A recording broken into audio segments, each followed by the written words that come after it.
Bonjour à tous et bienvenue chez Coaching Déco, je m'appelle Jessica. Aujourd'hui on va voir ensemble comment choisir son frigo. Oui, vous avez bien entendu. Alors c'est vrai que comme ça n'a pas l'air d'être un sujet hyper passionnant, mais restez avec moi, vous allez vite comprendre pourquoi c'est super important pour la déco de votre cuisine.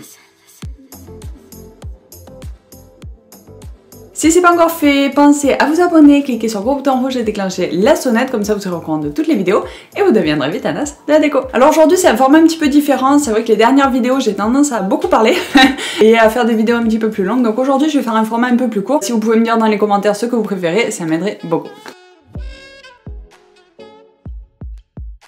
Donc mon tout premier point quand vous choisissez votre frigo, c'est de savoir le type de frigo que vous recherchez, forcément. Donc si vous avez un petit studio et que vous vivez seul ou si vous êtes 6 à vivre dans un manoir, bien sûr vous n'allez pas choisir le même frigo. Donc pour une petite pièce, moi je vous conseille plutôt un frigo top. Si vous n'êtes pas nombreux, ça peut très bien suffire et ça vous permet de gagner en plan de travail. Si vous avez au contraire énormément d'espace et il faut un petit peu combler tout ça, et bien pourquoi pas opter pour un grand frigo américain avec plusieurs portes ou bien des frigos tiroirs, ce genre de choses. Donc vraiment adaptez ça en fonction de vos besoins aussi, hein, pas uniquement au niveau esthétique mais aussi au niveau énergétique. Si vous vivez seul ou si vous êtes à 15, il va pas vous falloir la même place, donc ça sert à rien d'avoir un grand frigo énorme si vous êtes tout seul, il va tourner pour rien, vous allez gaspiller de l'argent tout simplement. Donc pendant qu'on parle de l'énergétique, donc c'est mon conseil numéro 2, donc pensez à bien regarder toutes les étiquettes, donc ne foncez pas directement dans les magasins en vous disant oh ok c'est bon, moi je veux un frigo top. Je pars de cet exemple là parce que j'ai un frigo top et je trouve que c'est le meilleur frigo au monde, mais bon ça c'est mon point de vue, un point. Donc si par exemple vous cherchez un frigo top, n'allez pas directement dans tous les magasins d'électroménager pour chercher la meilleure affaire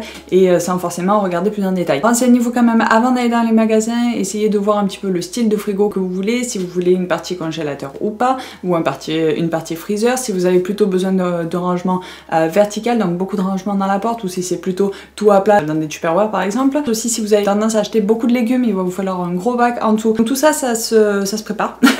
Donc il faut y réfléchir avant d'aller acheter votre frigo, sinon vous risquez de vous retrouver avec quelque chose qui est tout simplement pas adapté à votre style de vie. Aussi pensez à la valeur énergétique. Enfin la valeur énergétique, si on est dans le grade A++, ça consommera quand même vachement moins que quelque chose qui est en C ou en D. Donc est-ce que ça c'est important pour vous ou pas? Est-ce que vous préférez plutôt l'esthétique que l'énergétique? Enfin voilà, vraiment ça va dépendre de chacun.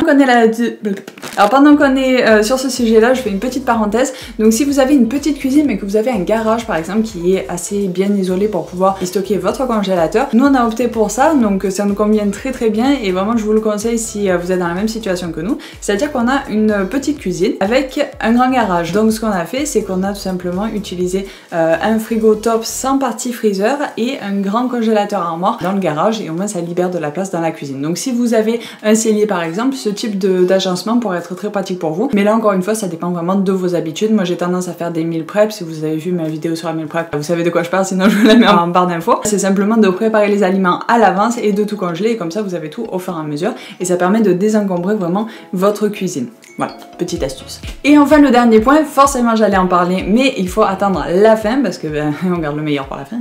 La couleur et la finition. Donc est-ce que vous voulez plutôt un frigo qui soit encastrable?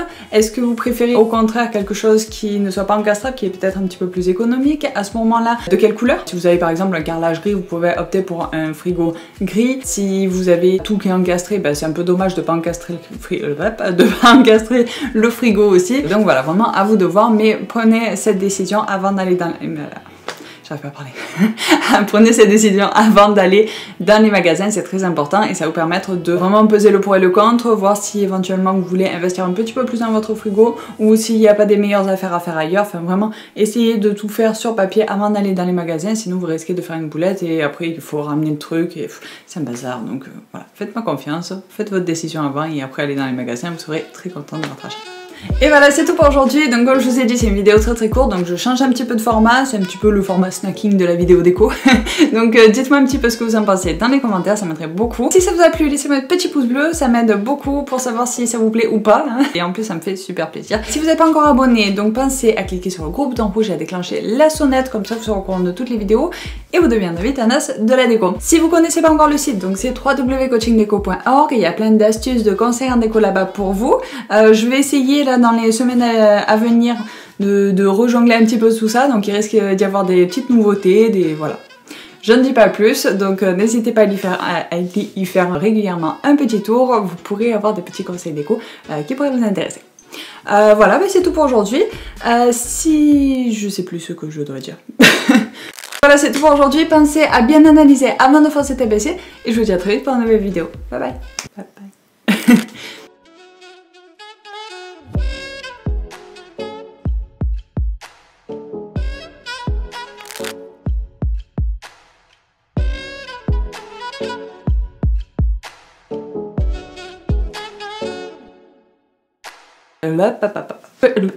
Moi, vous allez comprendre pourquoi.